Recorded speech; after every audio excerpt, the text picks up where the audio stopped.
লোকটা প্রশ্ন করলেন, ওগো মুসা, আল্লাহকে প্রশ্ন করেছিল নাকি কহা করেছি? আল্লাহ কি উত্তর দিলেন? আল্লাহ রাব্বুল ইজ্জত বললেন, জাহান্নামের মধ্যে একটা ছিদ্র আছে, ওই ছিদ্রটাকে বন্ধ করার জন্য তোমার মতো হাত ছাড়া পা ছাড়া লোকটাকে আল্লাহ সৃষ্টি করেছে। লোকটা শোনার সঙ্গে সঙ্গে বললেন, আলহামদুলিল্লাহ। আল্লাহর পয়গম্বর মুসা বলেন, কি খবর তুমি আলহামদুলিল্লাহ বললা?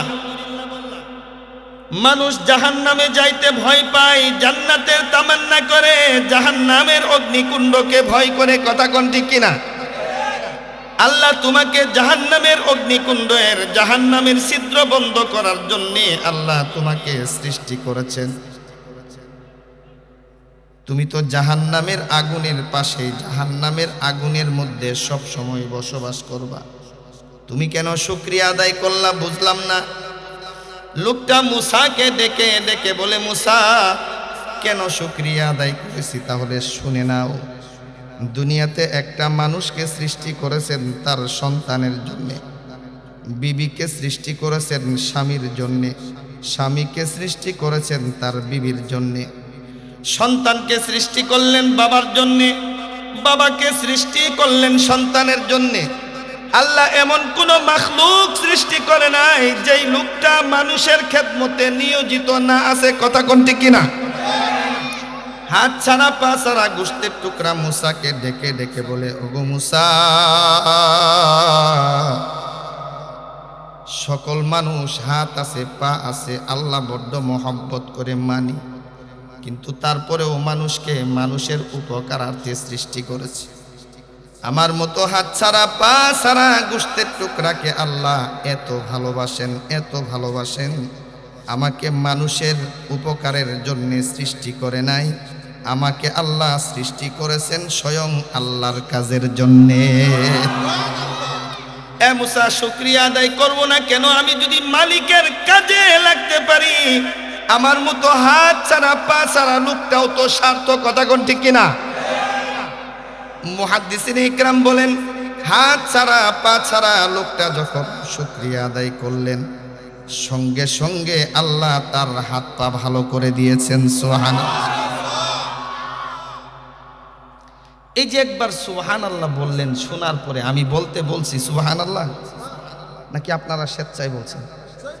আচ্ছা বাজান বলেন, আলোচনা কয়টা পর্যন্ত শুনবেন?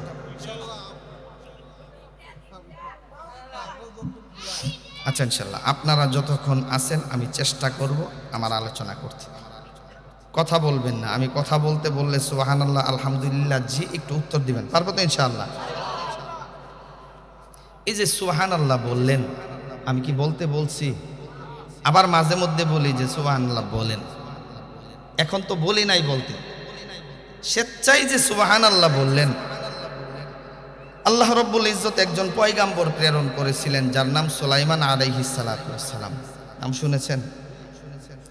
আল্লাহ সুলাইমানকে এমন একটা রকেট দান করেছিলেন যেই রকেট দুনিয়ার রকেটের মতো না। দুনিয়ার রকেট চলতে গেলে তেল, মোবিল, পেট্রোলের দরকার আছে কিনা? একটু কথা কন। আল্লাহ সুলাইমানকে এমন এক রকেট দান করলেন যা চলার জন্য তেল, মোবিল, পেট্রোলের দরকার। দুনিয়ার রকেট চলতে গেলে একজন পাইলটের প্রয়োজন আছে কিনা? আল্লাহ সুলাইমানকে এমন এক রকেট দান করলেন যা চলার জন্য কোনো পাইলটের প্রয়োজন নাই। দুনিয়ার রকেট মাঝে মধ্যে ইঞ্জিন নষ্ট হয়, আল্লাহ সুলাইমানকে এমন এক রকেট দান করলেন যেই রকেটের ইঞ্জিন নষ্ট হয়। দুনিয়ার রকেট চলতে গেলে ল্যান্ড করার জন্য একটা প্ল্যাটফর্মের দরকার আছে কিনা? আল্লাহ সুলাইমানকে এমন এক রকেট দান করলেন যা ল্যান্ড করার জন্য কোনো প্ল্যাটফর্মের দরকার নাই। কথা কোন ঠিক কিনা? দেখবেন গ্রামগঞ্জে আকাশ দিয়ে যদি বিমান যায়, বিমান কিন্তু অনেক উপর দিয়ে যায়, ছোট্ট পাখির মতো দেখা যায়। কথা কোন ঠিক কিনা? আবার অনেক সময় দেখাও যায় না। যদি আপনার বাড়ির নারিকেল গাছের উপর দিয়ে যায়, আপনি তাকিয়ে দেখবেন কি না? দেখবেন না? আরে আপনি তো দেখবেনই, আপনার নাতিপুতিদেরকে ডেকে বলবেন, এই তাড়াতাড়ি আয় দেখ।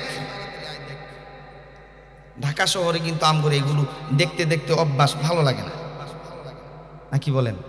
কিন্তু গ্রামগঞ্জে দেখতে ভালো লাগে। যদি আরেকবার আসতো হেলিকপ্টার, যদি আপনার ঘরের ছাদের উপর দিয়ে যায়, দেখবেন কিনা? আশ্চর্য হয়ে দেখবেন।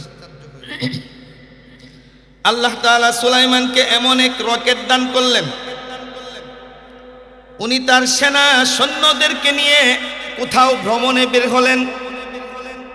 ধান ক্ষেতের উপর দিয়ে যখন সুলাইমানের রকেটটা অতিক্রম করতেছে, ক্ষেতের মধ্যে একজন কৃষক কাজ করতেছে। রকেটটা, সুলাইমানের রকেটটা দেখে কৃষকের জবান থেকে বের হয়েছে সুবহানাল্লাহ। আল্লাহর পয়গম্বর সুলাইমান বাতাসকে হুকুম করলেন, এ বাতাস, আমার রকেটটা ধান ক্ষেতের বাতরের মধ্যেই ল্যান্ড কর। কারণ সুলাইমানের রকেট ল্যান্ড করার জন্য কোনো প্ল্যাটফর্মের দরকার। আরেকটু জোরে বলেন। বাতাসকে হুকুম করলেন, বাতাস, আমার রকেটটা ধান ক্ষেতের মধ্যেই ল্যান্ড কর। সেখানেই ল্যান্ড করা হলো। আল্লাহর পয়গম্বর সুলাইমান ঘোষণা করলেন, এই কে এখানে আওয়াজ করেছে? কে আওয়াজ করলো? কে আওয়াজ করলো? যেই কৃষকের জবান থেকে সুবহানাল্লাহ বের হয়েছে, কৃষকটা ভয়ে থরথর করে কাঁপুনি উঠে গেছে। কৃষক ভয়ে কথা বলতে চাচ্ছে না। আল্লাহর পয়গম্বর সুলাইমান যখন ধমক দিলেন, কে কথা বলেছে তাড়াতাড়ি বল। কৃষকটা সুলাইমানের সামনে উপস্থিত হয়ে বলতেছেন, ইয়া রাসূলুল্লাহ, ইয়া হাবিবাল্লাহ, ওগো আল্লাহর পয়গম্বর সুলাইমান, আমি ইচ্ছা করে আওয়াজ করি নাই, ইচ্ছা করে আওয়াজ করি নাই। আপনার রকেট, আপনার তখ্তে সুলাইমানি যখন ক্ষেতের উপর দিয়ে যায়, এই বিশাল তখ্তে সুলাইমানি দেখে আমার জবান থেকে অনিচ্ছায় সুবহানাল্লাহ বের হয়েছে। হুজুর মাফ চাই, ক্ষমা চাই, আর কোনোদিন বলবো না। আল্লাহর পয়গম্বর সুলাইমান কৃষককে ডেকে ডেকে বলে, কৃষক, তোর ক্ষমা চাওয়ার দরকার নাই, তোর ভুল হয় নাই। শুধু আমাকে এতটুকু স্বীকৃতি দাও, তুমি যে সুবহানাল্লাহ বলেছ, ওই সুবহানাল্লাহর নেকি যদি আমি সুলাইমানকে দিতে পারো, আমি সুলাইমান পুরা পৃথিবীর রাজত্ব সহ আমার এই রকেট সহ তোমাকে দান করে দিব। কৃষক বলে, না, দেওয়া যাবে না। যে বলেন একবার সুবহানাল্লাহ। আল্লাহর পয়গম্বর সুলাইমান বলেন, আমার তখ্তে সুলাইমানি একদিন ধ্বংস হয়ে যাবে, থাকবে না। আমার পুরা পৃথিবীর রাজত্ব আল্লাহ ধ্বংস করে দিবেন, থাকবে না। কথা কোন ঠিক কিনা? এক কৃষক, তুমি যে সুবহানাল্লাহ বলেছো, তোমার সুবহানাল্লাহর সওয়াব কোনোদিন ধ্বংস হবে না, আবাদুল আবাদ জান্নাতের মধ্যেই তোমার সাথে থাকবে। কোথায় থাকবে? সেই জান্নাতে যেতে রাজি কারা কারা? আল্লাহু আকবার। হাত নামাই, সকলেই যাব তো ইনশাআল্লাহ। আল্লাহ রাব্বুল ইজ্জত বলেন, আমি যে আয়াতে কারিমা আপনাদের সম্মুখে তেলাওয়াত করেছি, ওয়াসিকাল্লাযীনা তাকাউ রাব্বাহুম ইলাল জান্নাতি যুমারা।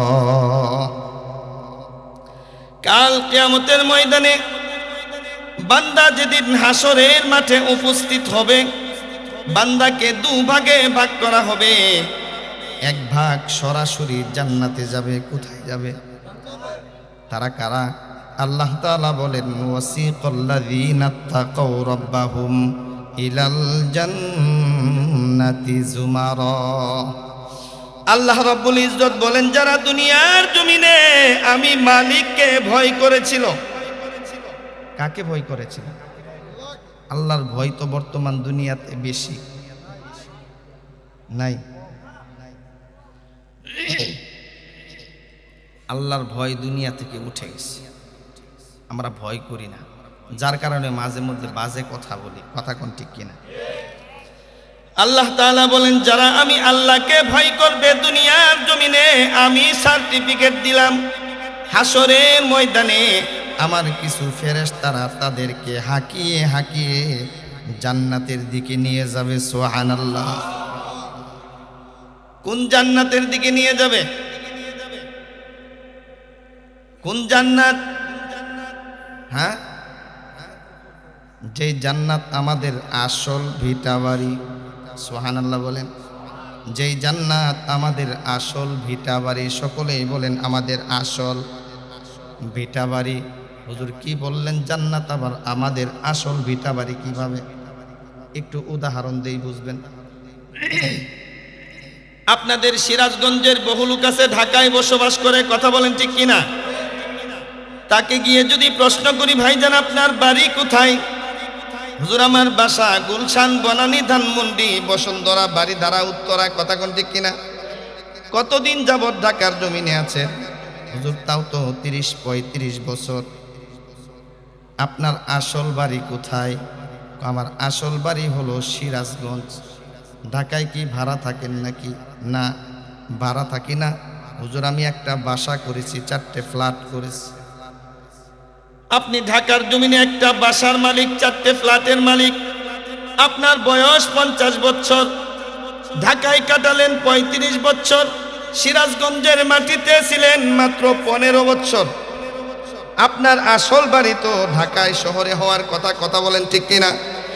আপনাকে যখন প্রশ্ন করলাম আপনার আসল বাড়ি কোথায়, আপনি উত্তর দিলেন আমার আসল বাড়ি হলো সিরাজগঞ্জ। কেন সিরাজগঞ্জ বললেন?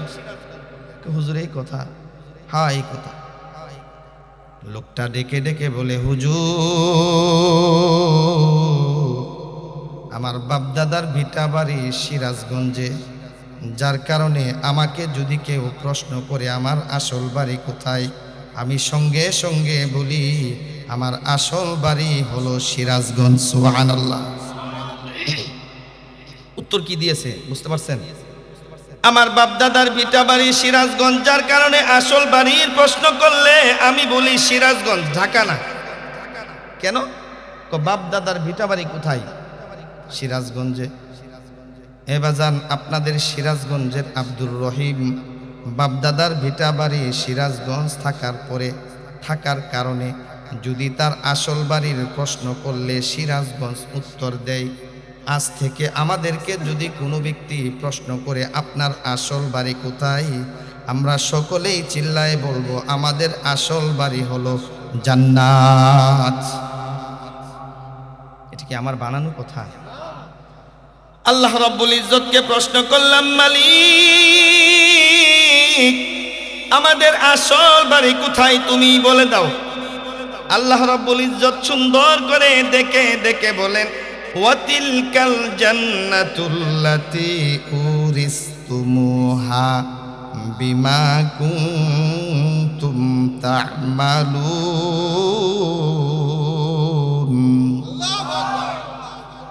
এ বান্দা আমি তোদেরকে যেদিন জান্নাত দান করব, তোদের নেকির বিনিময়, আমলের বিনিময় আমি তোদেরকে জান্নাত দিব না। দুনিয়ার জমিনে তুমি নেতা ছিলা, সেই কারণে আমি তোমাকে জান্নাত দেই নাই। তুমি অনেক বড় ওয়াইজ ছিলা, অনেক বড় বক্তা ছিলা, সেই কারণে আমি তোমাকে জান্নাত দেই নাই। তুমি অনেক বড় আলেম ছিলা, সেই কারণে আমি তোমাকে জান্নাত দেই নাই।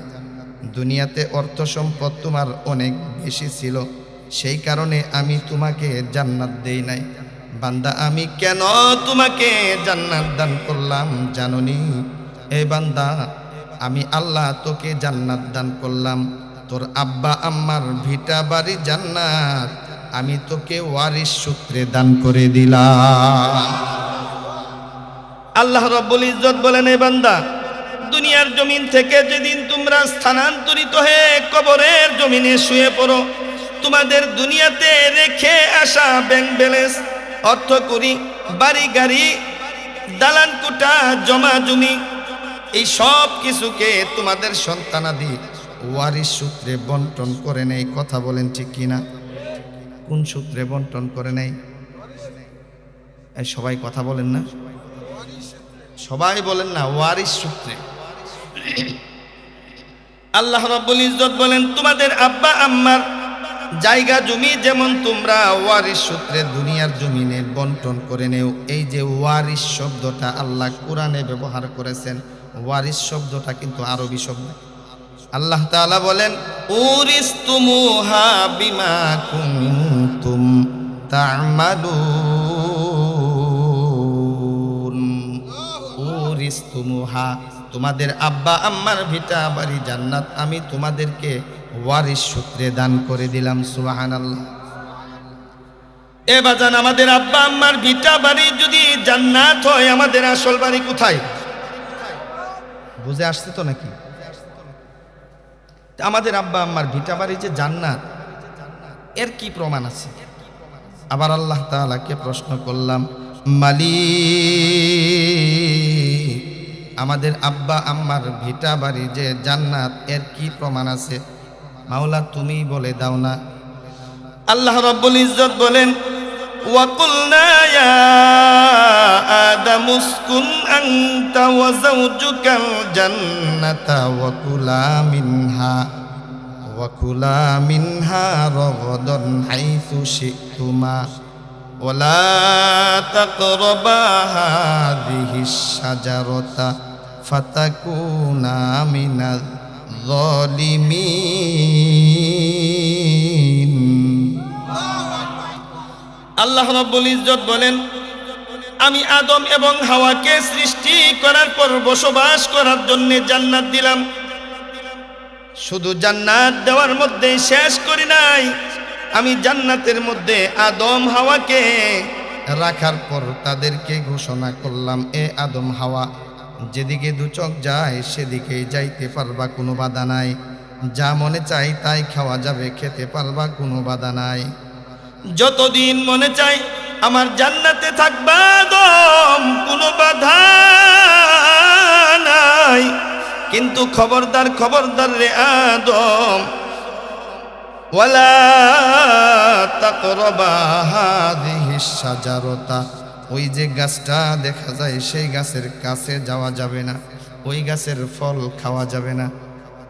ফাতাকুনা মিনাজ জালিমিন, যদি ওই গাছের কাছে যাও, ওই গাছের ফল যদি আদম খাইতে পারো, আমি আল্লাহ তোদের উভয়কে জালেমের খাতায় নাম লেখাইতে দেরি করব না। আল্লাহ রাব্বুল ইজ্জত সোজাভাবে বললেন, ওই গাছের কাছে যাওয়া যাবে না, ফল খাওয়া যাবে না। মিস্টার ইবলিসকে চিনেননি? মিস্টার ইবলিস গিয়ে আদম হাওয়াকে বলে, আদম, জান্নাতে কি আবাদুল আবাদ থাকতে চাও? হ্যাঁ চাই। যদি চাও, ওই গাছের ফল যদি একবার খাইতে পারো, আল্লাহ কোশ্চিন কালেও জান্নাত থেকে তোমাকে বের করতে পারবে না। আল্লাহ বললেন কি, আর ইবলিস বলল কি? উল্টা বলছে না? আদম কোথায় নাকি এই জন্য আল্লাহ ওই গাছের ফল খাইতে বারণ করছে, না আমি ওই গাছের ফল খাবো। আল্লাহর পয়গাম্বর আদম ওই গাছের কাছে গিয়ে গাছের ফল খেয়ে ফেলেছে। খাওয়ার সঙ্গে সঙ্গে পেটের মধ্যে একটা মুচুর দিয়েছে, একটা লাড়া দিয়েছে, টয়লেটের ব্যাগ হয়েছে। আল্লাহ রাব্বুল ইজ্জতকে ডেকে ডেকে বলে, মালিক, তুমি বারণ করেছিলা ওই গাছের কাছে যাওয়া যাবে না, ওই গাছের ফল খাওয়া যাবে না। আল্লাহ শয়তানের ধোঁকায় পড়ে, প্রবঞ্চনায় পড়ে, ওয়াসওয়াসায় পড়ে আমি তো ওই গাছের কাছে গিয়ে গাছের ফল ভক্ষণ করে ফেলেছি। টয়লেটের ব্যাগ হয়েছে মাওলা, জান্নাতের মধ্যে টয়লেট করব কোথায় আমার জানা নাই, তুমি বলে দাও জান্নাতে কোথায় টয়লেট আছে।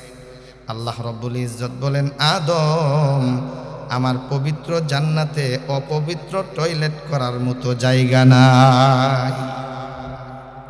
বুঝে আসছে কথা? এই কথাটা এখানে রাখেন। আমরা একটা প্রশ্নের উত্তর পেয়েছি, আমাদের আসল বাড়ি কোথায়? জান্নাত। একমত সবাই? আল্লাহ বলছেন, প্রমাণ তো কোরআন থেকেই করলাম নাকি? আচ্ছা, এখন এই আসল বাড়ি জান্নাতে যেতে রাজি কারা কারা? দুহাত একটু দেখতে চাই। আল্লাহু আকবার।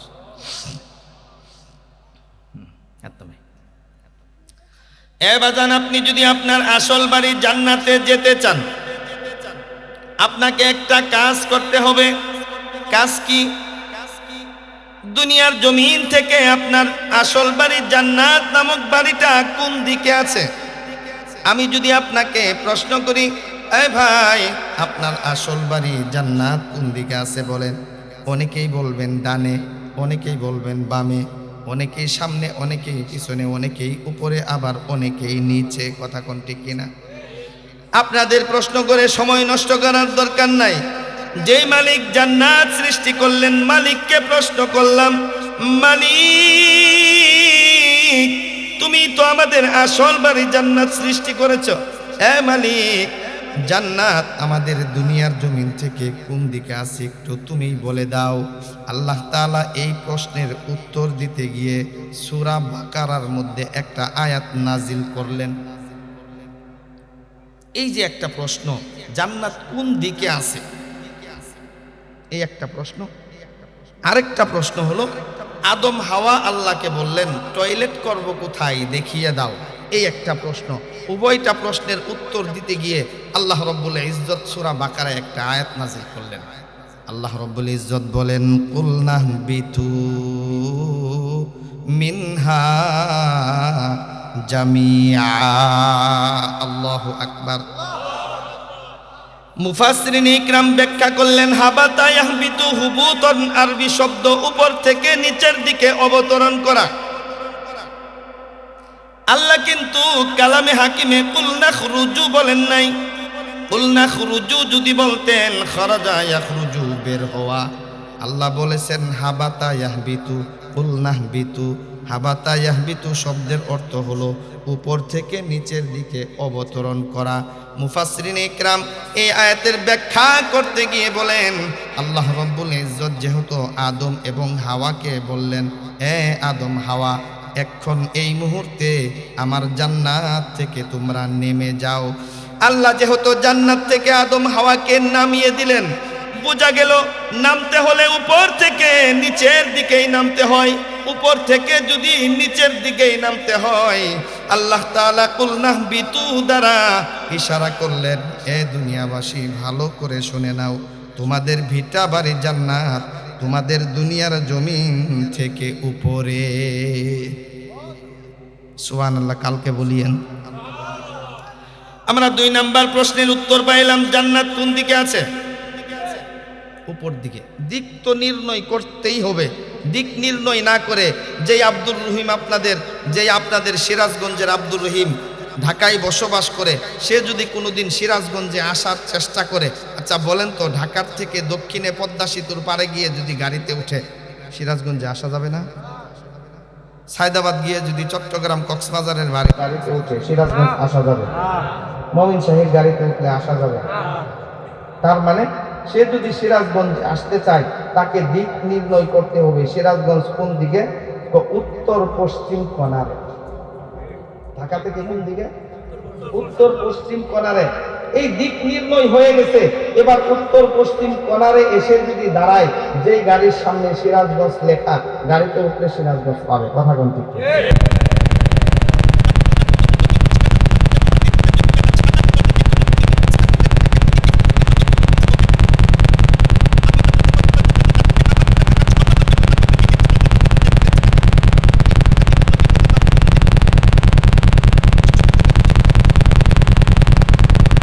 আপনারা আমার প্যাসেঞ্জার, আমি ড্রাইভার, আপনারা যাত্রী।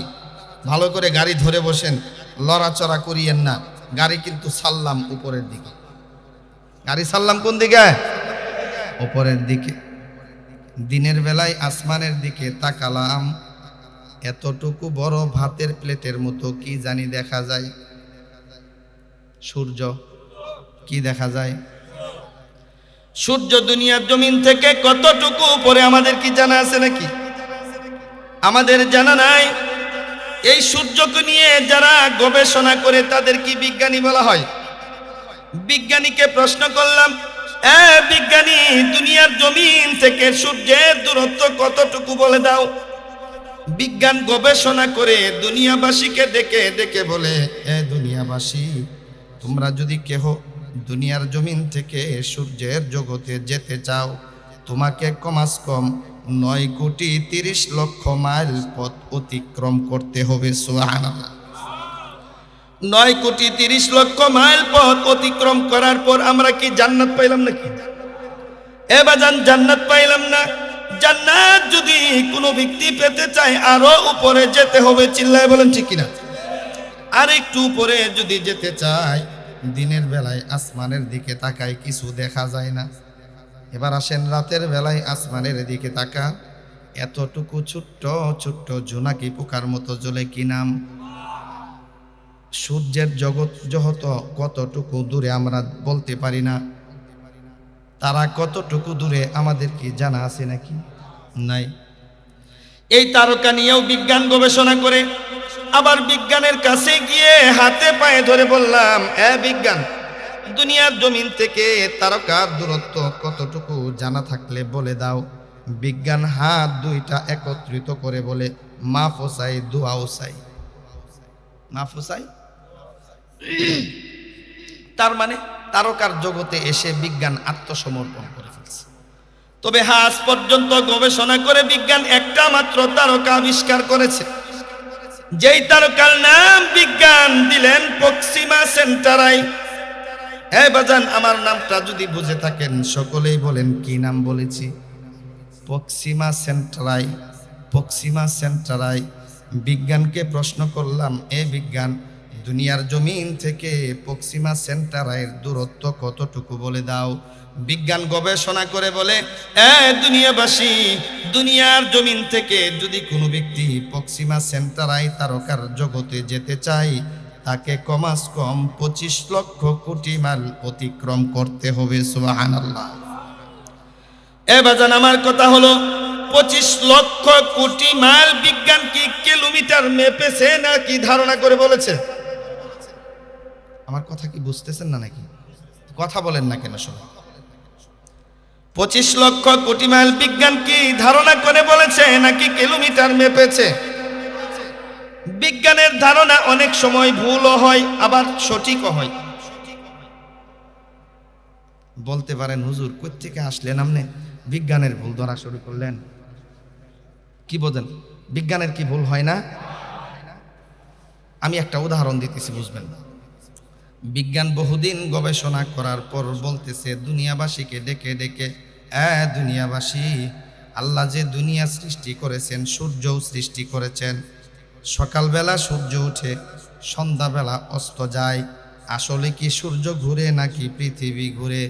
বিজ্ঞান গবেষণা করে বলে পৃথিবী ঘুরে, সূর্য ঘুরে না। বলে নাই? বিজ্ঞান গবেষণা করে বলে পৃথিবী ঘুরে, সূর্য ঘুরে না।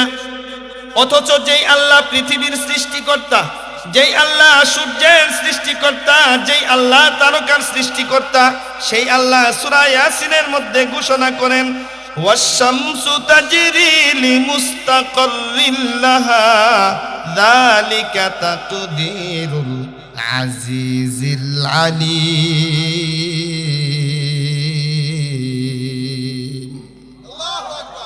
আল্লাহ রাব্বুল ইজ্জত বলেন, বিজ্ঞানী ভালো করে শুনে নাও, আমি যেই আল্লাহ সূর্যের সৃষ্টিকর্তা, আমি আল্লাহ চন্দ্রের সৃষ্টিকর্তা, আমি আল্লাহ আকাশের সৃষ্টিকর্তা, আমি আল্লাহ জমিনের সৃষ্টিকর্তা, কুল কায়নাতের সৃষ্টিকর্তা হয়ে আমি আল্লাহ সূরা ইয়াসিনের মধ্যে ঘোষণা দিলাম, সূর্য ঘুরে, পৃথিবী ঘুরে না। ঠিক কে বললেন?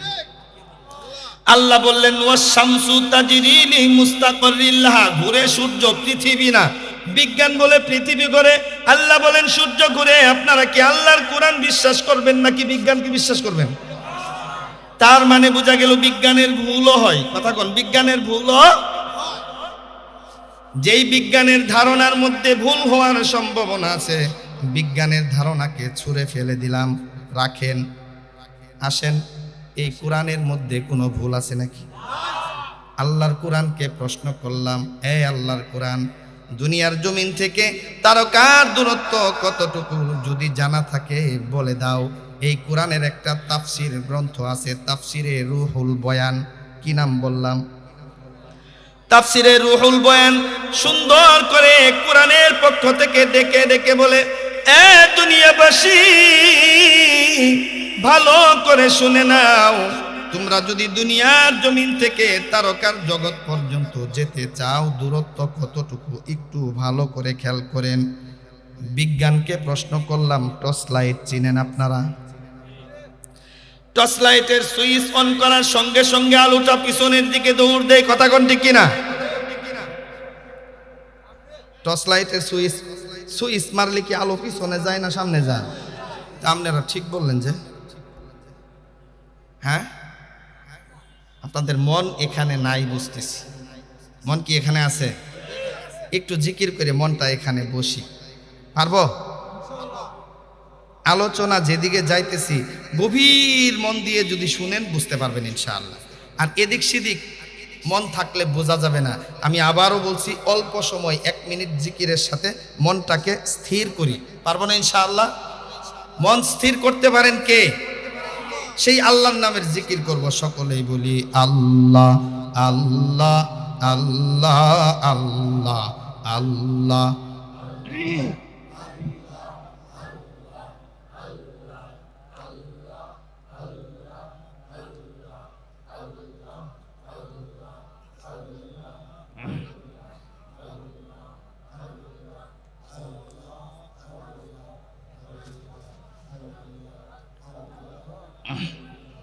আল্লাহ আল্লাহ আল্লাহ আল্লাহ আল্লাহ আল্লাহ, তোমায় না দেখিয়া ডাকি মোরা সকলে, বাঁচাই রাইখো রোজ কিয়ামত ওই কঠিন হাসরে।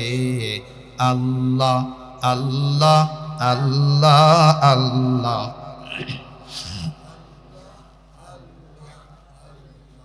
আল্লাহ আল্লাহ আল্লাহ আল্লাহ আল্লাহ আল্লাহ আল্লাহ বলে বান্দা আরশে আজিম চলে যাও, আরশ হতে দিদার পেয়ে প্রেম সাগরে ডুবে যাও।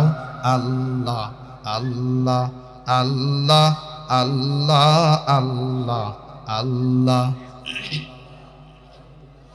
লা ইলাহা ইল্লাল্লাহু মুহাম্মাদুর রাসূলুল্লাহ সাল্লাল্লাহু আলাইহি ওয়াসাল্লাম। খারাপ লাগছে? মন বসছে? হ্যাঁ, আচ্ছা। এবার বলেন, টর্চ লাইটের সুইচ মারলে আলো কোন দিকে যাবে? সামনের দিকে।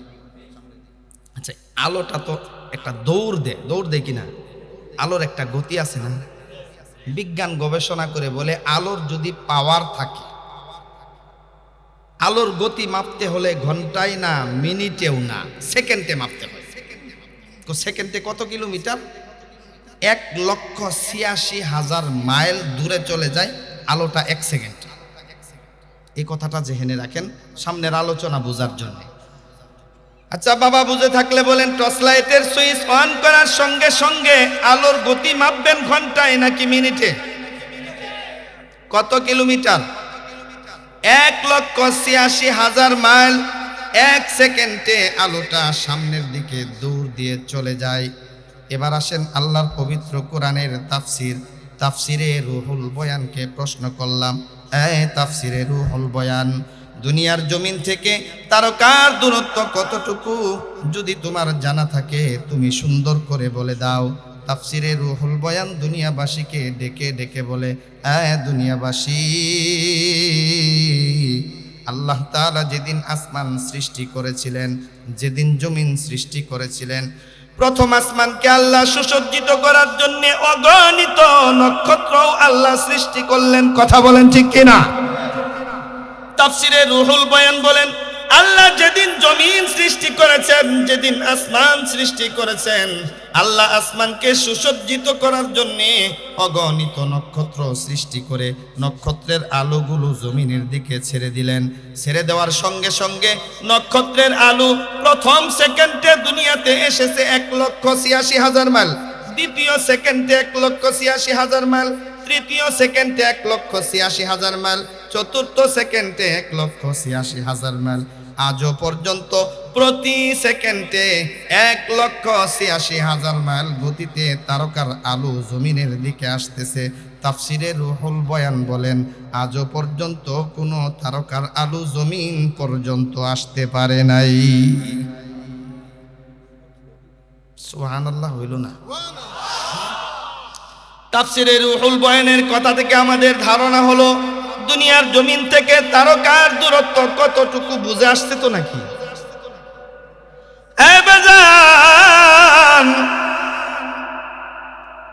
আমরা যদি দুনিয়ার জমিন থেকে তারকার জগৎ পর্যন্ত যাই, আমরা কি আমাদের আসল বাড়ি জান্নাত পাবো নাকি?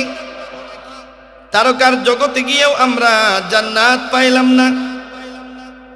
তাফসিরে রুহুল বয়ান আবার ডেকে ডেকে বলে, দুনিয়াবাসী, দুনিয়ার জমিন থেকে সবার উপরের তারকার দূরত্ব যতটুকু, আরো এতটুকু মহাশূন্য যদি কোনো ব্যক্তি পাড়ি দিতে পারে, প্রথম আসমানের তলা পর্যন্ত সে পৌঁছতে পারবে। তাফসিরে রুহুল বয়ান বলেন, দুনিয়ার জমিন থেকে প্রথম আসমানের তলা পর্যন্ত যতটুকু ফাঁকা জায়গা, প্রথম আসমানটাও ঠিক ততটুকুই মোটা। আমরা প্রথম আসমানের ছাদে গেলাম, জান্নাত নাই, জান্নাত পাইছি। প্রথম আসমানের ছাদে গেলাম, জান্নাত পাইলাম না। আবার মহাশূন্য ততটুকু, দ্বিতীয় আসমান, জান্নাত নাই।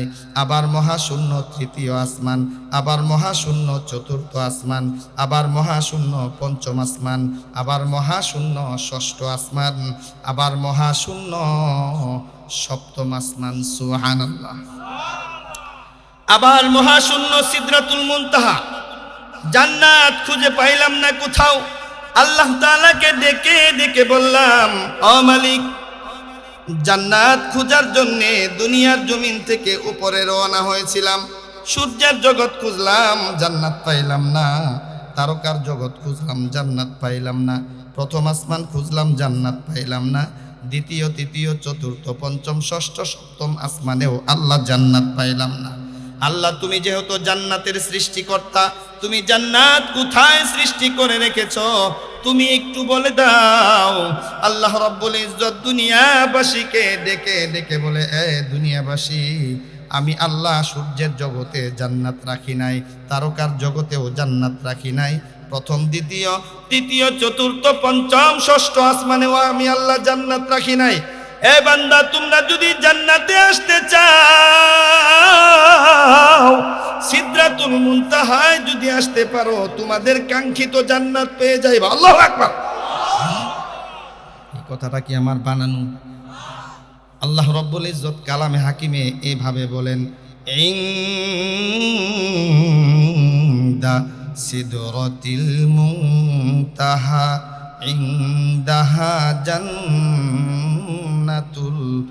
মাওয়া। আল্লাহু আকবার। আল্লাহ রাব্বুল ইজ্জত বলেন, বান্দা, তোমাদের কাঙ্ক্ষিত জান্নাত চাও, সিদরাতুল মুনতাহায় এসো, কাঙ্ক্ষিত জান্নাত পাইবা। এবার আসেন, বুঝে থাকলে বলেন, আমাদের 3 নাম্বার প্রশ্নের উত্তর পাইলাম। কয় নাম্বার প্রশ্ন? 1 নাম্বার প্রশ্ন হলো আমাদের আসল বাড়ি কোথায়। 2 নাম্বার প্রশ্ন, জান্নাত কোন দিকে আছে।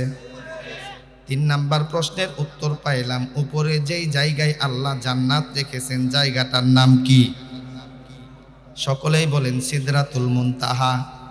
আরে বলেন না সিদরাতুল মুনতাহা। আপনার বাড়ি সিরাজগঞ্জ, জায়গার নাম যদি না জানেন হবে নাকি? আপনার বাবার নাম যদি আপনি না জানেন, আপনাকে কি বলবেন? তা আপনার আসল ভিটা বাড়ি সিদরাতুল মুনতাহায় আল্লাহ রাখছে, জায়গার নাম জানা লাগবে না? আল্লাহ যদি বলে হাসরের মাঠে, তোর আসল বাড়ি কই রে? জান্নাত। এই জান্নাত কই বাড়ি? সিদরাতুল মুনতাহা। বলা লাগবে কিনা? তাহলে 3 নাম্বার প্রশ্নের উত্তর পাইলাম, আমাদের আসল ভিটা বাড়ি আল্লাহ যেখানে সৃষ্টি করে রেখেছে সেই জায়গাটার নাম হলো সিদরাতুল মুনতাহা। মনে থাকবে তো ইনশাআল্লাহ? আল্লাহর হাবিব সাল্লাল্লাহু আলাইহি ওয়াসাল্লাম বলেন, সর্বশেষ যে ব্যক্তিকে আল্লাহ জান্নাত দিবেন তাকেও কমাস কম 10 দুনিয়ার সমান জান্নাত দিবে। কথা বলেন ঠিক কিনা? কয় দুনিয়ার সমান? 10 দুনিয়ার সমান তাকেও আল্লাহ জান্নাত দিবেন।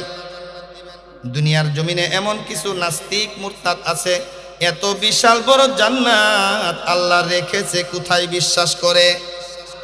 আর একটু জোরে বলেন, করে?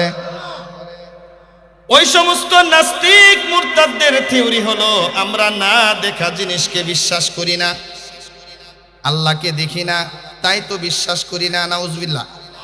জান্নাত দেখি না বিশ্বাস করি না, জাহান্নাম দেখি না বিশ্বাস করি না, ফেরেশতা দেখি নাই বিশ্বাস করি না, হাসর দেখি নাই বিশ্বাস করি না, ফুলসিরাত দেখি নাই বিশ্বাস করি না, হাউজে কাউসার দেখি নাই বিশ্বাস করি না। ওই সমস্ত নাস্তিক মুরতাদ যদি কোনোদিন আপনাদের চোখের সামনে পড়ে যায়, কান পেঁচে একটা থাপ্পড় দিয়ে দিবেন। যখন বলবে উহ ব্যথা পেয়েছি, নাস্তিককে ডেকে ডেকে বলবেন, এ নাস্তিক ব্যথা কোথায়, হাতে ধরে দেখা।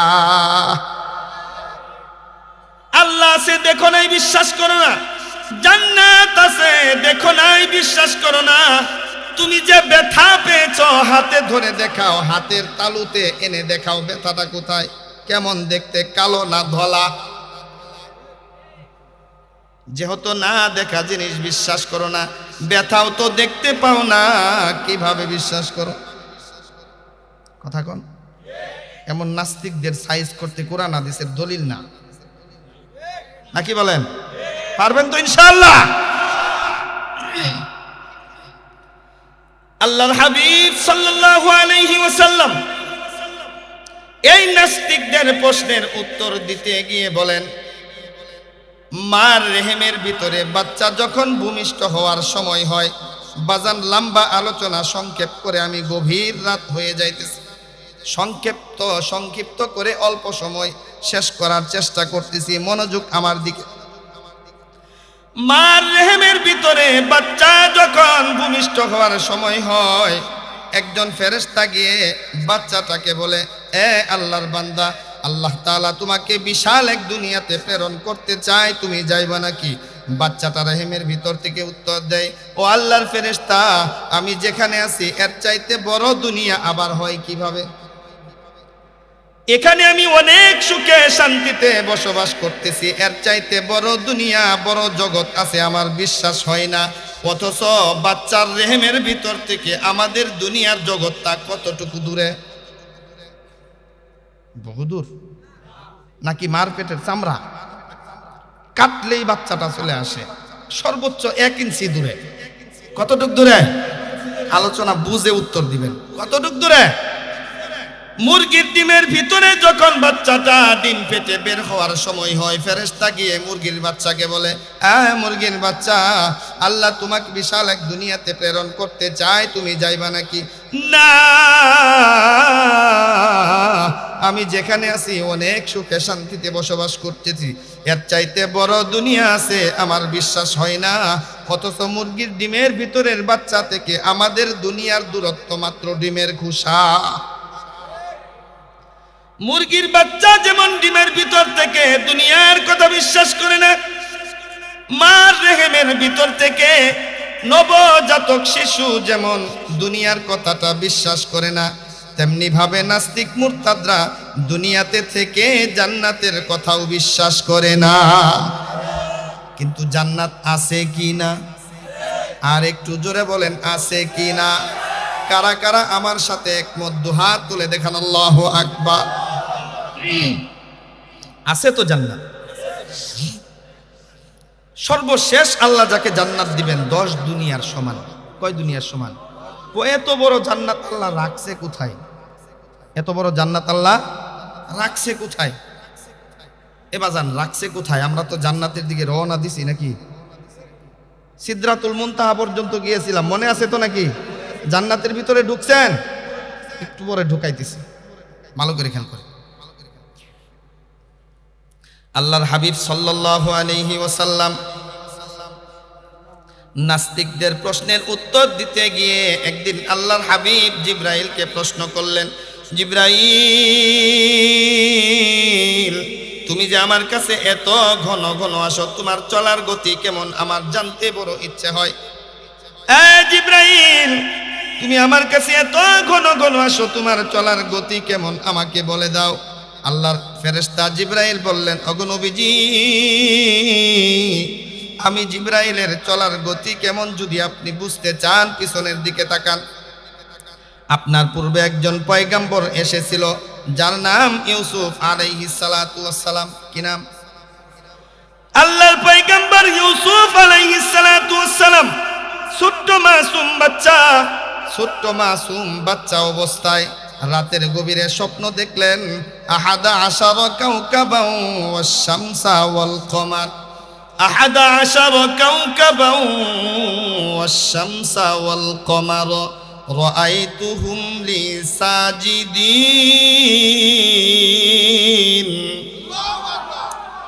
ইউসুফ স্বপ্ন দেখলেন 11টা নক্ষত্র, চন্দ্র এবং সূর্য ইউসুফকে সেজদা করতেছে। একবার জোরে বলা যাবে কি সুবহানাল্লাহ?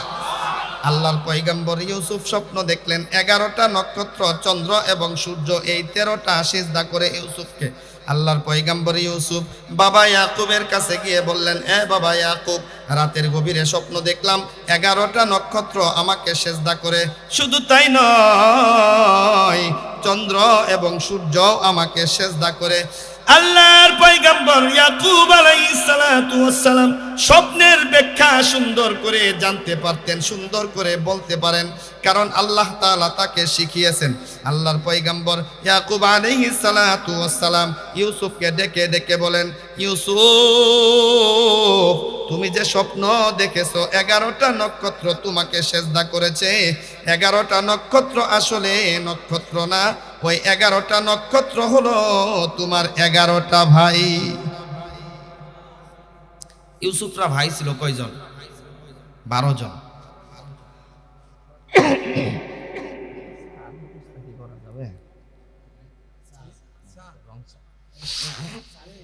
ইউসুফরা ভাই কয়জন ছিল?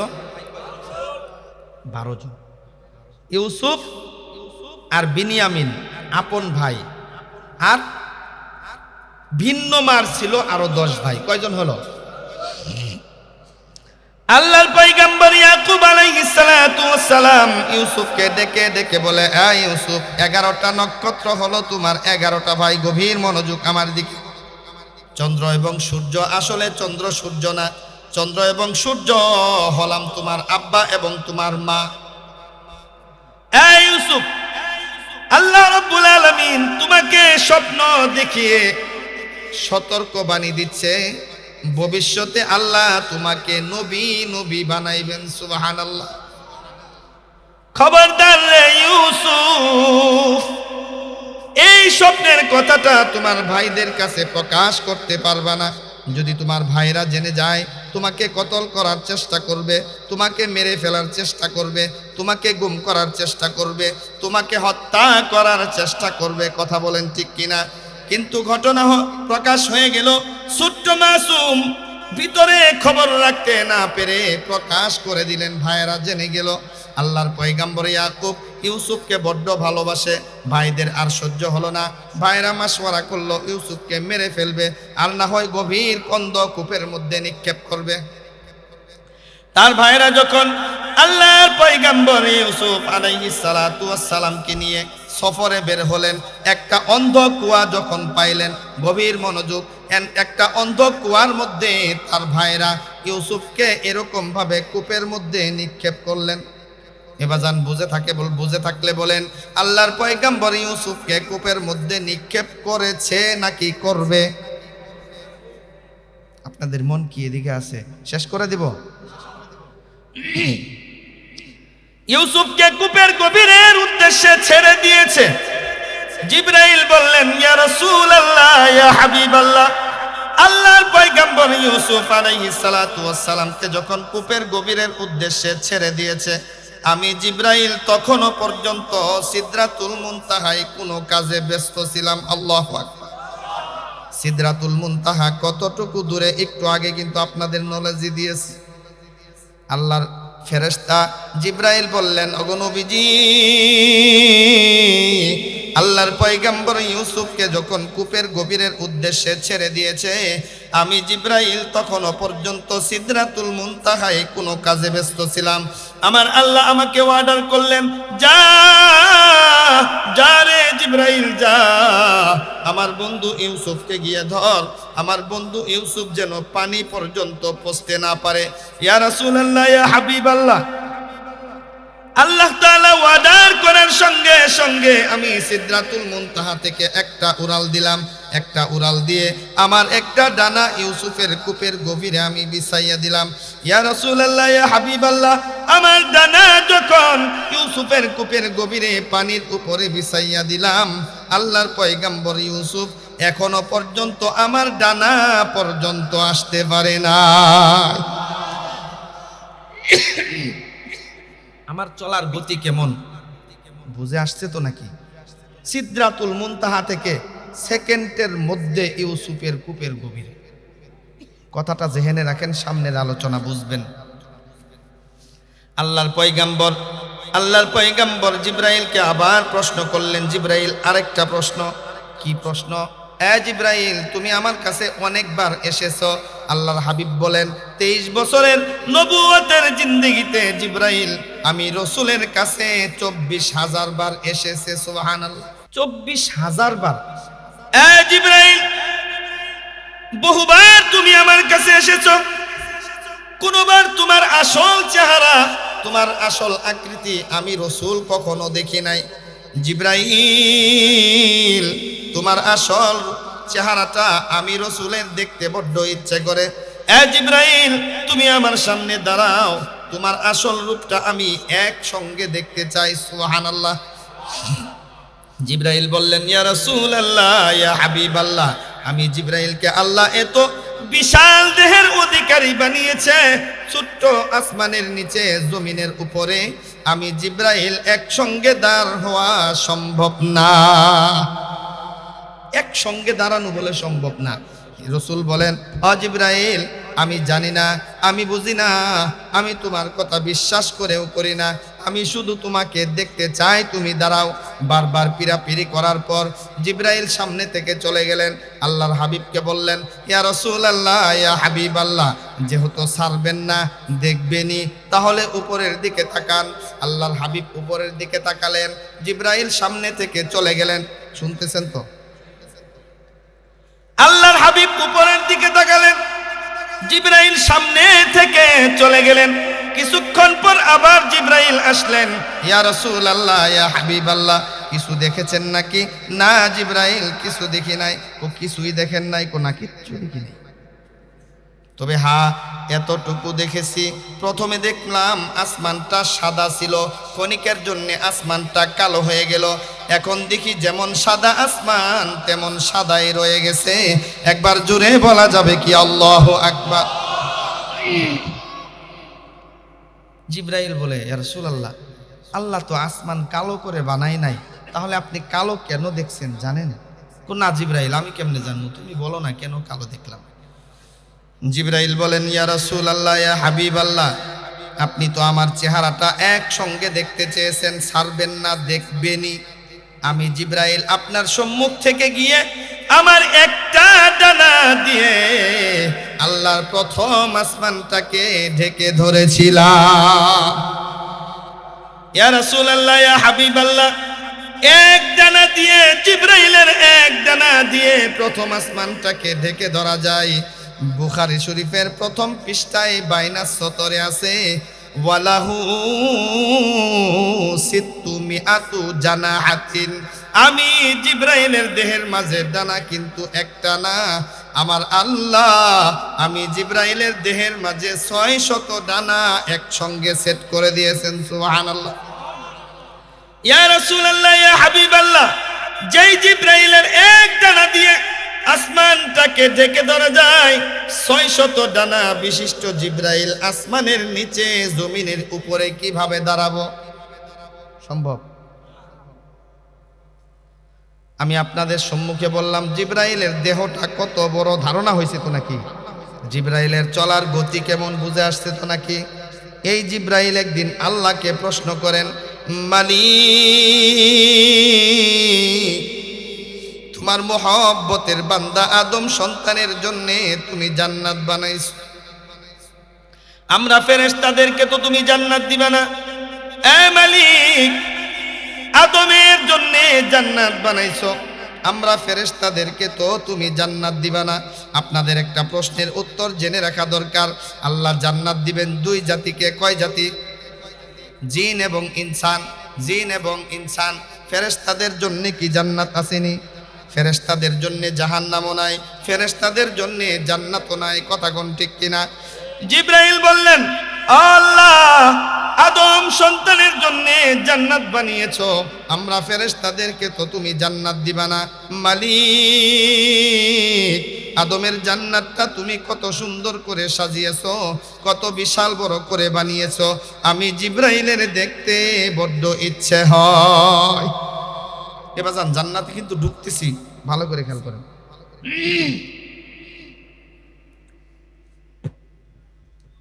আল্লাহ কো জিবরাইল, তুই জিবরাইলের পক্ষে আদমের জান্নাত ঘুরে দেখা সম্ভব না। সুবহানাল্লাহ কইতেন না? যেই জিবরাইল সিদরাতুল মুনতাহা কত দূরে, এক সেকেন্ডের মধ্যে ইউসুফের কূপের গভীরে আসতে পারে, ওই জিবরাইলকে আল্লাহ কো যে জান্নাত ঘুরে দেখার শক্তি সামর্থ্য তোর নাই। জিবরাইল ও নাসুর বান্দা, মালিক তুমি বলেছ তাই কি সম্ভব নাকি? তোমার কথা বিশ্বাস করি 100-100, তবুও চেষ্টা করে দেখতে চাই। তুমি যদি পারমিশন দাও আমি জান্নাতে একটু ঘুরে দেখব পারি কিনা। চিন্তা করে জিবরাইল বললেন, এ মালিক তুমি বলেছ আমার পক্ষে সম্ভব না, আমিও বিশ্বাস করি আদমের জান্নাত ঘুরে দেখা সম্ভব না, চেষ্টা করতে তো ক্ষতি নাই। আল্লাহ তুমি পারমিশন দাও, আমি চেষ্টা করে দেখতে চাই। আল্লাহ রব্বুল ইজ্জত জিবরাইলকে বললেন, যা রে জিবরাইল যা, আদমের জান্নাতের এক প্রান্ত থেকে উড়াল দাও। আল্লাহু আকবার। আল্লাহর ফেরেশতা জিবরাইল জান্নাতের এক প্রান্ত থেকে উড়াল দিলেন। জান্নাতের এক প্রান্ত থেকে উড়াল দিলেন। ডানা কতগুলো?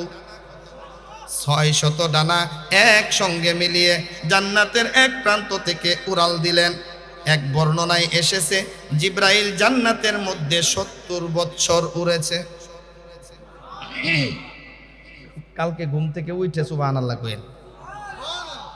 অন্য বর্ণনায় এসেছে না না, জিবরাইল 70 বছর উড়ে নাই, বরং আদমের জান্নাতে জিবরাইল 70,000 বছর উড়েছে। 70,000 বছর জিবরাইল 600 ডানা একসঙ্গে মিলিয়ে উড়াল দেওয়ার পর জান্নাতের একটা জায়গায় গিয়ে ক্লান্ত শ্লান্ত অবস্থায় পড়ে গেছে, আর উঠতে পারে না, ডানাগুলো অকিজু হয়ে গেছে। সেখানে পড়ে থেকে আল্লাহ রাব্বুল ইজ্জতকে ডেকে ডেকে বলে, মালিক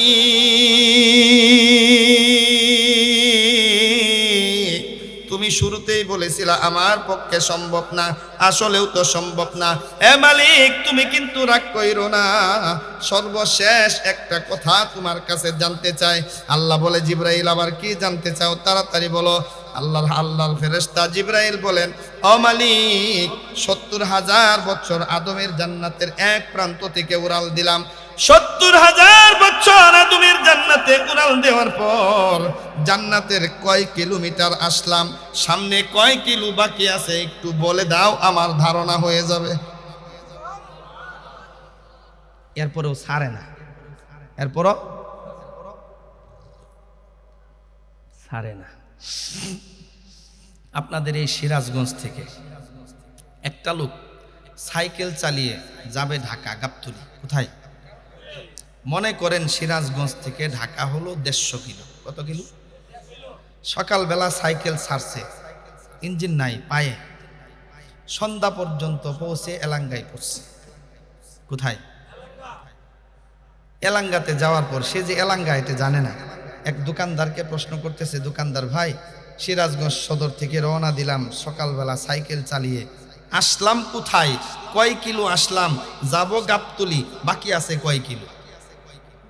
দোকানদার কয় যে সিরাজগঞ্জ থেকে গাবতলী পর্যন্ত 150 কিলো, আপনি সন্ধ্যা পর্যন্ত সাইকেল চালিয়ে আসছেন মাত্র 50 কিলো, আপনার সামনে এখনো 100 কিলো বাকি। কয় কিলো বাকি? 100 কিলো বাকি। সাইকেল চালক কিন্তু বুঝে ফেলবে যে একদিন সাইকেল চালাইলে যদি 50 কিলো অতিক্রম করা যায়, আর 2 দিন সাইকেল চালাইলে গাবতলি পাবো। তার মানে যতটুকু আসছি আর এর ডাবল আছে। তার একটা ধারণা হয়েছে কিনা? এই ধারণাটা নেওয়ার জন্য জিবরাইল আল্লাহকে বলে, আল্লাহ কয় কিলো আসছি, বাকি আছে কয় কিলো, বললেই তো জান্নাত কত বড় আমার বুঝে আসবে। আল্লাহ রব্বুল ইজ্জত কি চালাক কম নেই? হ্যাঁ, আল্লাহ রব্বুল ইজ্জত জিবরাইলকে ডেকে ডেকে বলে, জিবরাইল তোমার প্রশ্নের উত্তর পরে আমি মাওলা তুমি জিবরাইলকে একটা প্রশ্ন করি, তোমার প্রশ্নের উত্তরটা তুমি আগে আমার প্রশ্নের উত্তর দাও। জিবরাইল বলে, মালিক তোমার আবার কি প্রশ্ন? হ্যাঁ আছে প্রশ্ন। জিবরাইল 70,000 বছর আদমের জান্নাতে উড়াল দেওয়ার পর জান্নাতের মধ্যে কয়টা খুঁটি তুমি অতিক্রম করেছো? সুবহানাল্লাহ।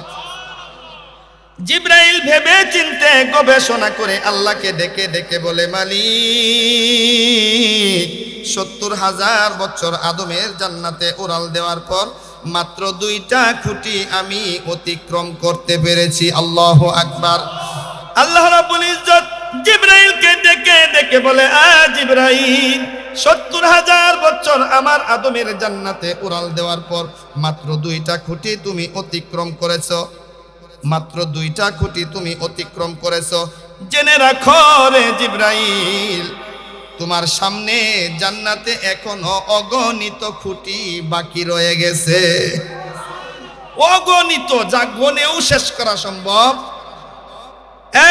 বান্দা, ভাই ভালো করে খেয়াল করেন, এত বিশাল বড় জান্নাত আল্লাহ কার জন্য বানিয়েছেন? বুকের ভিতরে হাত দিয়ে বলেন, আমাদের জন্য। যারা জান্নাতে যেতে চান বুকে হাত দিয়ে বলেন, আমাদের জন্য। যাদের জান্নাতে যাওয়ার ইচ্ছা নাই তারা বুকে হাত দেওয়ার দরকার নাই। যারা জান্নাতে যেতে চান সকলেই বলেন, আমাদের জন্য বানিয়েছে। আশেপাশে দেখেন কে হাত দেয় না, সে জান্নাতে যেতে চায় না। কার জন্য বানিয়েছেন? এত বিশাল বড় জান্নাতে যাওয়ার জন্য কারা কারা রাজি?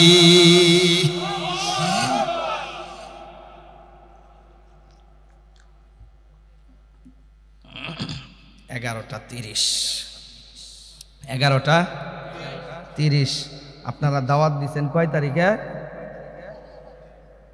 30 তারিখে নাকি?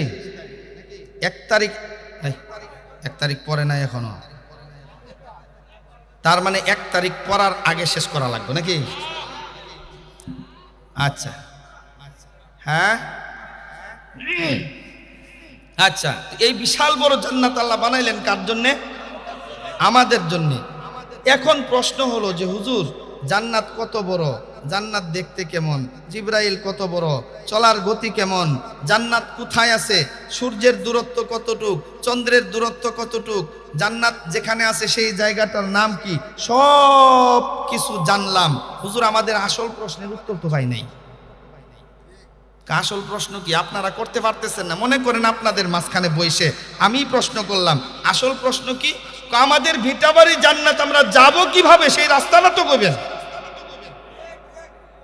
নাকি? সেই জান্নাতে যাব কিভাবে, এটা না আসল ওয়াজ নাকি বলেন? এতক্ষণ যা বললাম এগুলো শুধু আবুল তাবুল পেশাল বললাম। এবার হলো আসল ওয়াজ।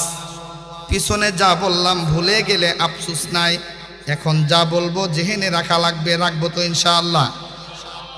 গভীর মনোযোগ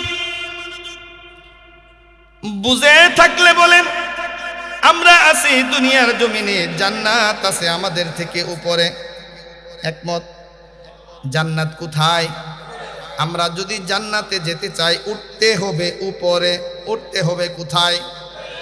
একটা ক্ষণিকের জন্য উপরে উঠার একটা পদ্ধতি আবিষ্কার করি। উপরে যেহেতু উঠাই লাগবে, কিভাবে উঠা যায় একটা পদ্ধতি আবিষ্কার করি। এবার যান গভীর মনোযোগ আমার দিকে।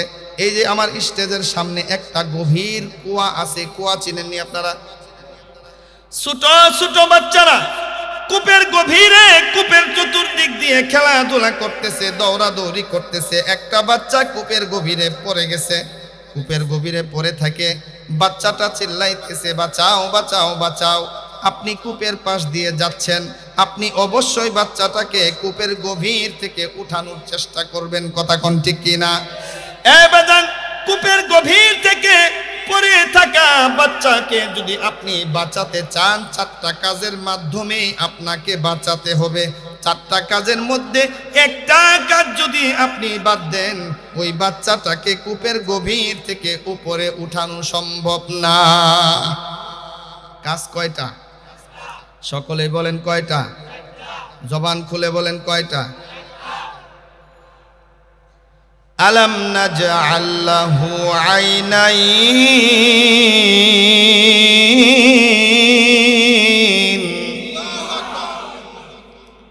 ওয়া লিসানান ওয়া শাফাতাইন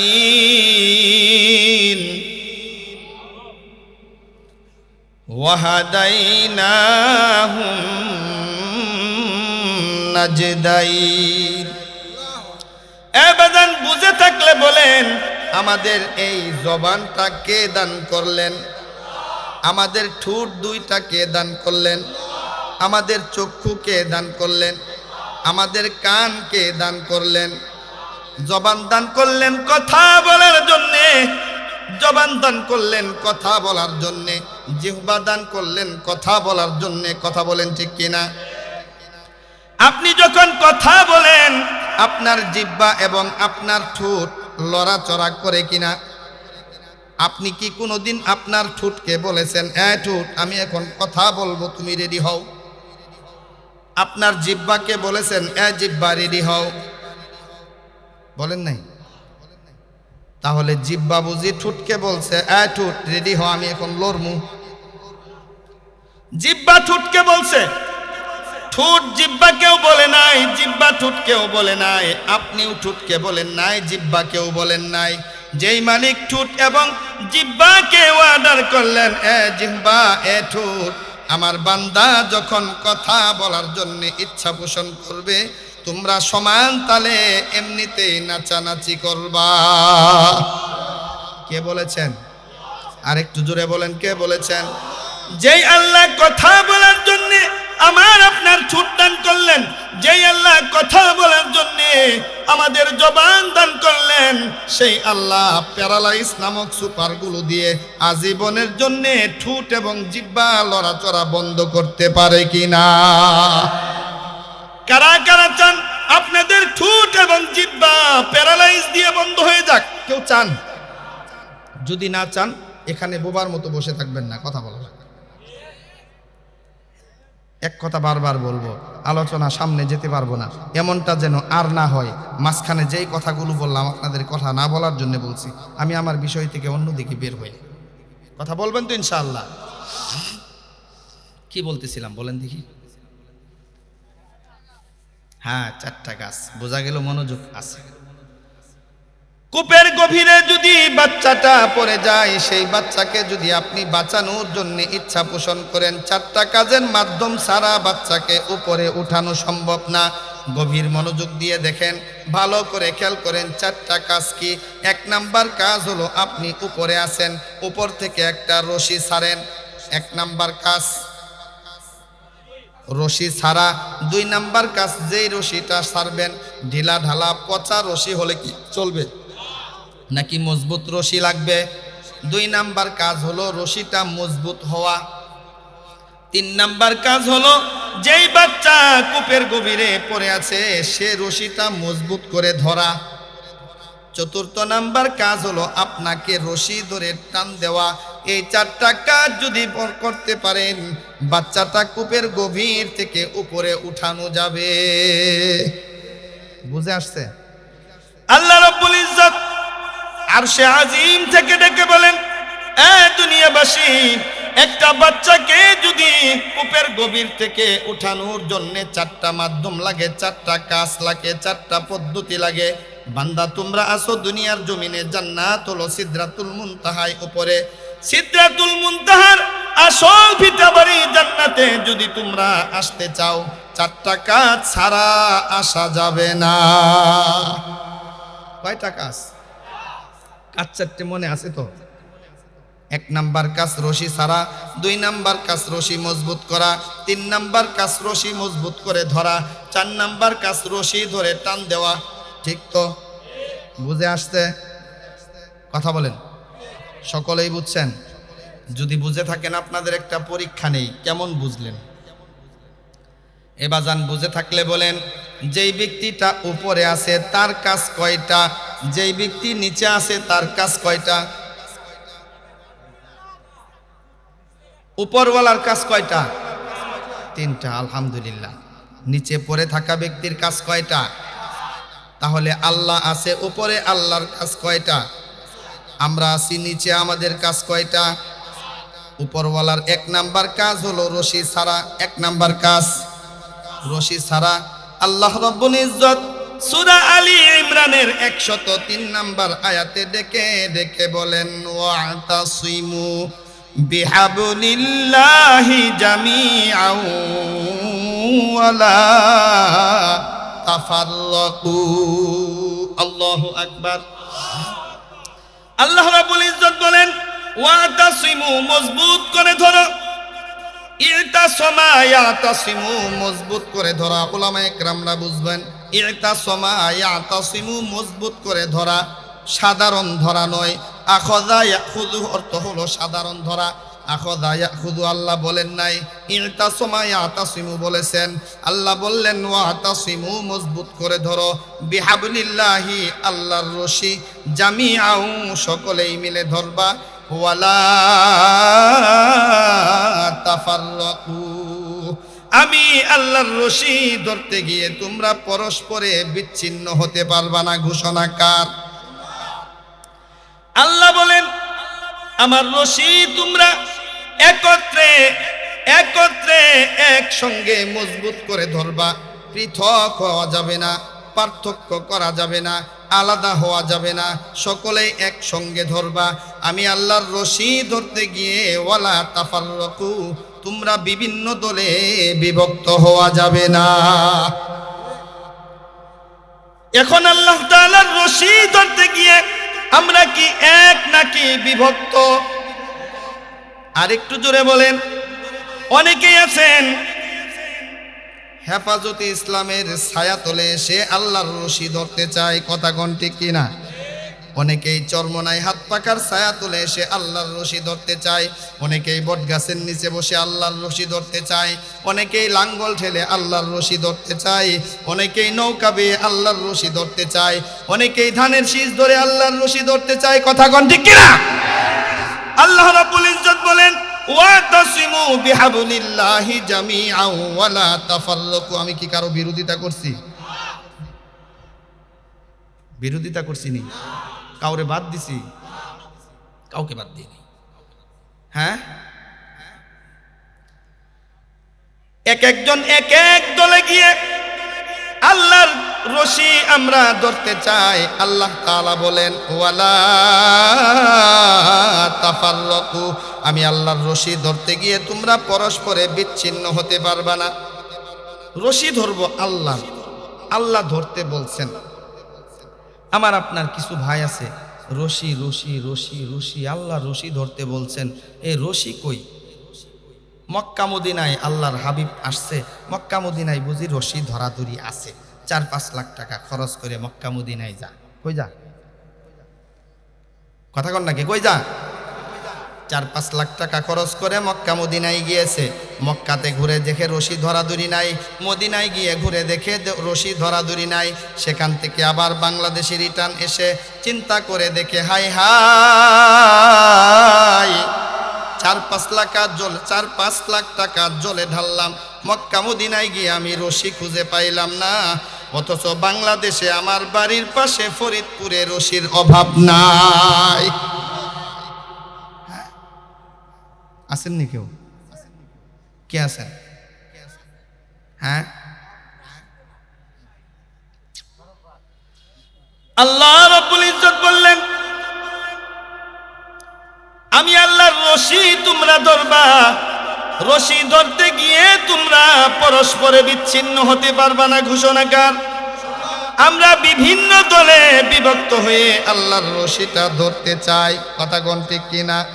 এ বাজান বলেন, আমরা যে 8 রশি গিয়ে রশি ধরতে চাই, আল্লাহ যেই রশি ধরতে বলেছেন সেই রশির নাম 8 রশি। খবরদার খবরদার, আল্লাহর রশির নাম কিন্তু আর রশি না। রাগ করবেন, ওদিকে যাইলাম না, সময় নেই। হ্যাঁ, এক পীর সাপ মারফতের পীর রাস্তা দিয়ে হাইটে হাইটে যায়, ধরছে পরসাবে, এদিক সেদিক তাকায়, দেখে কোনো লোক আসেনি, কেউ নাই। রাস্তার পাশে দাঁড়ায় চেনটা খুইলে সোজা ছাড়ছে, কারণ পিসাব হইলে তার দাড়ি লাগে না, লাগেনি, চেনটা খুইলে ছাড়ছে, প্যান্ট শার্ট পরে, টাই পরে। তো আমার মতো একজন মোল্লা পিছনে দাঁড়ায় আছে। প্রসাব যখন করা শেষ, টিস্যু নাই, টিস্যু ব্যবহার করতে পারে নাই, এক বোতল পানি ছিল পিসাবের কাছে, পানিও খরচ করে নাই। মোল্লা গিয়ে ধরছে, পিসাব করলি দেখি, টিস্যু নাই মানলাম, পানি ছিল, খরচ করলি না, কারণ কি? মোল্লা, যেই পানির জন্য আমার নবী পরিবারের লোক শাহাদাত বরণ করছে, ওই পানি কি আমি এই জায়গায় লাগামনি? যুক্তি দেখছেন নি? যুক্তিতে মুক্তি আছে। এটা ভণ্ড যুক্তি না, শয়তানি যুক্তি না। দয়াল বাবা ভণ্ড বাবা লাগে আমার ডর, বলেন দয়াল বাবা ভণ্ড বাবা লাগে আমার ডর।